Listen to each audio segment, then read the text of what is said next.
शनि देव व्रत कथा।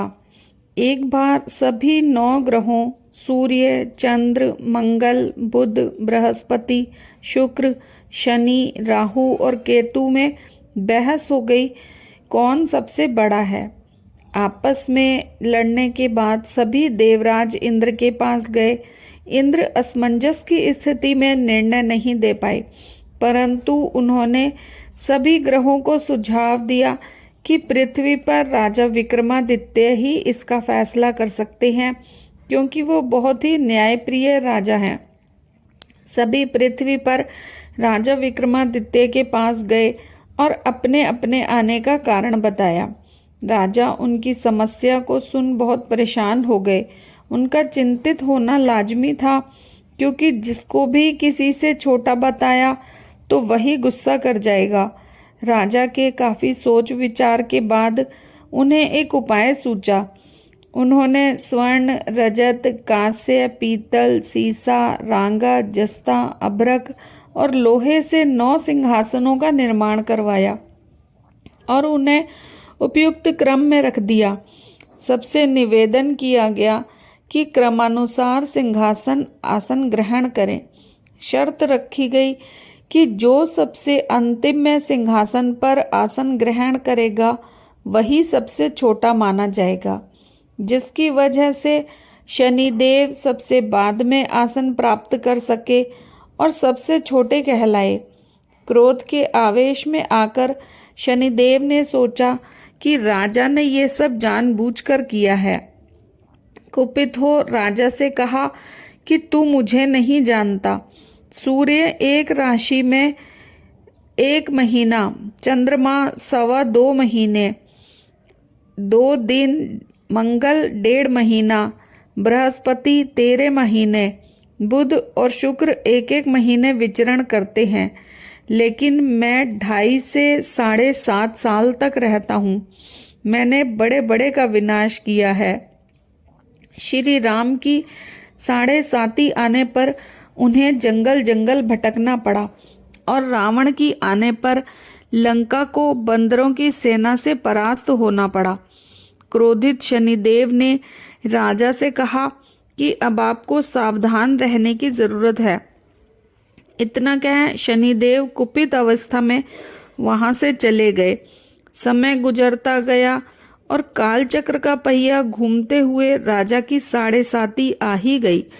तब शनिदेव घोड़ों का सौदागर बनकर राजा के राज्य में गए। उनके साथ अच्छे नस्ल के बहुत सारे घोड़े थे। जब राजा को घोड़ों के सौदागरों का पता चला तो अश्वपाल को अच्छे घोड़े खरीदने के लिए भेजा।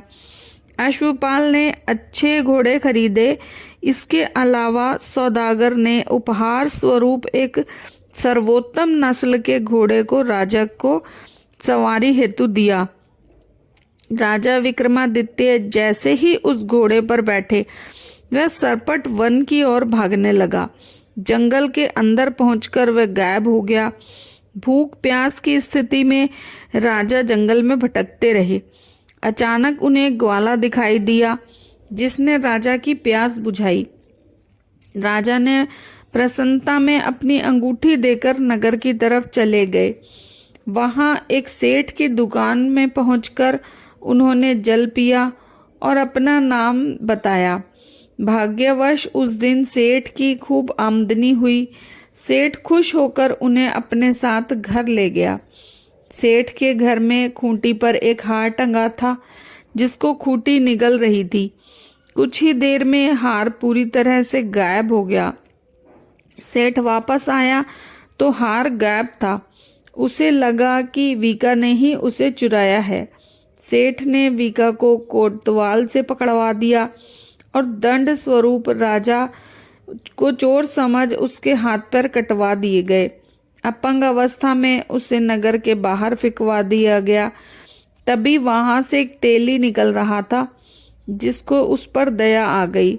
उसने राजा को अपनी गाड़ी में बैठा लिया। वीका अपनी जीभ से बैलों को हाँकने लगा।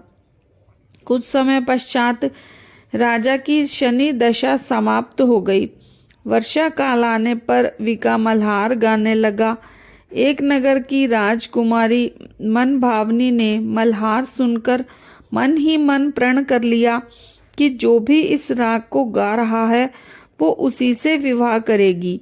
उन्होंने दासियों को खोजने के लिए भेजा, परंतु वापस आकर उन सभी ने बताया कि एक अपंग आदमी है। राजकुमारी ये जानकर भी नहीं मानी और अगले दिन ही अनशन पर बैठ गई। जब लाख समझाने पर राजकुमारी नहीं मानी, तब राजा ने उस तेली को बुलावा भेजा और वीका से विवाह की तैयारी करने के लिए कहा गया। वीका से राजकुमारी का विवाह हो गया। एक दिन वीका के स्वप्न में शनिदेव ने आकर कहा कि देखो राजन, तुमने मुझे छोटा बताकर कितना दुख झेला है। राजा ने क्षमा मांगते हुए हाथ जोड़कर कहा कि हे शनिदेव, जैसा दुख मुझे दिया है किसी और को ऐसा दुख मत देना। शनिदेव इस विनती को मान गए और कहा कि मेरे व्रत और कथा से तुम्हारे सारे कष्ट दूर हो जाएंगे। जो भी नित्य मेरा ध्यान करेगा और चींटियों को आटा डालेगा, उसकी सारी मनोकामना पूर्ण हो जाएगी। शनिदेव ने राजा को हाथ पैर भी वापस दिए। दूसरे दिन जब राजकुमारी की आंख खुली तो वह आश्चर्यचकित हो गई। वीका ने मनभावनी को बताया कि वह उज्जैन का राजा विक्रमादित्य है। मनभावनी खुशी से फूली नहीं समा रही थी। राजा और नगरवासी अत्यंत प्रसन्न हुए। राजा ने जब ये सुना तो वह सेठ ने जब ये सुना तो वह पैरों में गिरकर क्षमा मांगने लगा। राजा ने कहा कि सब शनिदेव के कोप के कारण था, इसमें किसी का कोई दोष नहीं है। सेठ ने निवेदन करते हुए कहा कि मुझे शांति तभी मिलेगी जब आप मेरे घर चलकर भोजन करेंगे। सेठ ने कई प्रकार के व्यंजनों से राजा का सत्कार किया।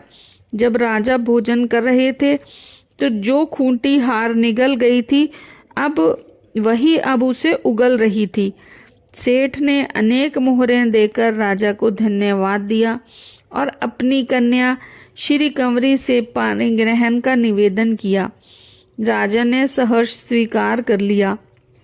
राजा अपनी दोनों रानियों मनभावनी और श्री कंवरी को लेकर उज्जैन नगरी लौट आए। सारे नगर में दीपमाला और खुशी मनाई।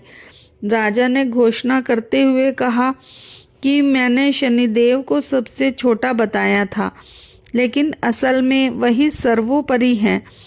तब से सारे राज्य में शनिदेव की पूजा और कथा नियमित होने लगी। सारी प्रजा के बीच खुशी और आनंद का वातावरण बन गया। शनिदेव के व्रत की कथा को जो भी सुनता या पढ़ता है उसके सारे दुख दूर हो जाते हैं। जय शनिदेव।